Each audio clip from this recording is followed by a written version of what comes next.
है जब फांसी की सजा सुनाता है तो दो चीजें इस पे ध्यान दीजिएगा। फांसी की सजा सुनाने के बाद वो स्याही को कलम को तोड़ देता है। वो इस बात का संकेत है कि अब हम आपके ये जो फांसी की सजा सुना दिए हैं ना, हम जज होने के बावजूद भी अब इसमें कुछ बदलाव नहीं कर सकते। यानी ये कलम अब मेरी किसी काम की नहीं रहेगी, क्योंकि हम ये कलम रहने के बावजूद आपकी सजा में अब कुछ चेंजिंग नहीं कर सकते। इसलिए जज को बड़ा सोच समझ के फांसी की सजा सुनानी पड़ती है और तोड़ देता है।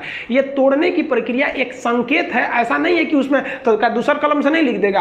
ये केवल एक दिखाने के लिए संकेत होता है। कैसे दुल्हा जाता है तो एक परछावना होता है उसका, वैसे एक तरह से समझिए तो ये। और इस पे लिखा जाता है टू हैंग टिल डेथ, लटकाओ तब तक जब तक मर न जाए। क्योंकि इतिहास में एक बार घटना हुई थी, एक जज साहब ने फैसला सुना दिया था कि इस अपराधी को फांसी पर लटका दिया जाए। अब जब उसे लटकाया गया तो कहा जाता है कि वकील जो था वहां पे ऑब्जेक्शन कर दिया कि लटका दिए, अब हटा दीजिए, क्योंकि आपने ये कहा है कि लटकाया जाए तब तक जब तक ये मर न जाए। अब तो लटकाने का फैसला दिए थे, फांसी पर लटक गया, अब जल्दी उतारिए। इस तरह की एक कई सारे पहले के मिथ हैं। अब इसके 100% सत्यता की हम गारंटी नहीं लेते हैं, क्योंकि ऐसी कहानियां बहुत हैं। तो वो लिख देता है कि हैंग टिल डेथ, तब तक लटकाइए जब तक ससुरा मर नहीं जाता है। तो फांसी की जब सजा दी जाती है तो जल्लाद जब सजा दे देता है तो वहां एक मजिस्ट्रेट रहते हैं, एक डॉक्टर रहता है और जेल सुपरिटेंडेंट रहता है। फांसी पे लटके ही रहिएगा, डॉक्टर चेक करेगा, ससुरा अभी बचल है, छोड़ दो, अभी 10 मिनट और छोड़ दो।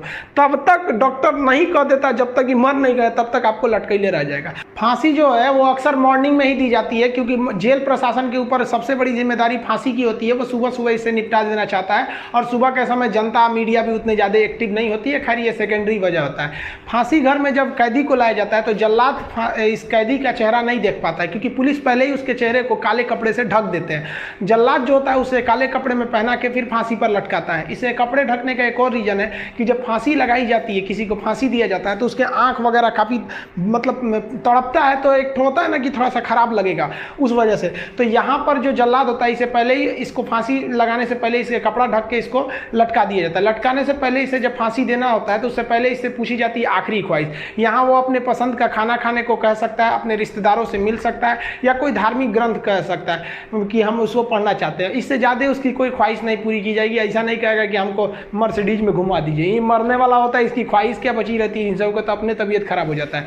जब इसके कपड़े में जल्लाद जब फांसी देने जाता है तो इसके कान में कहता है कि मुझे तुम माफ़ करना, मतलब ये हमारी ये तो मजबूरी थी, भगवान के लिए मुझे माफ़ कर दो, या अल्लाह के लिए मुझे माफ़ कर दो, तुम्हें अपने भगवान का वास्ता, जिस धर्म का ये अपराधी है। क्योंकि भाई इसमें कैद ये जो जल्लाद का है, इसका क्या दिक्कत है? इसको तो जज ने जो आदेश दिया वो इसको पालन करना है। फांसी के बाद इसके जो बॉडी होती है वो पोस्टमार्टम के लिए भेज दिया जाता है, फिर घर वालों को दे दिया जाता है। आप जिस धर्म के हैं उस धर्म के हिसाब से इनका अंतिम संस्कार आप कर लीजिए।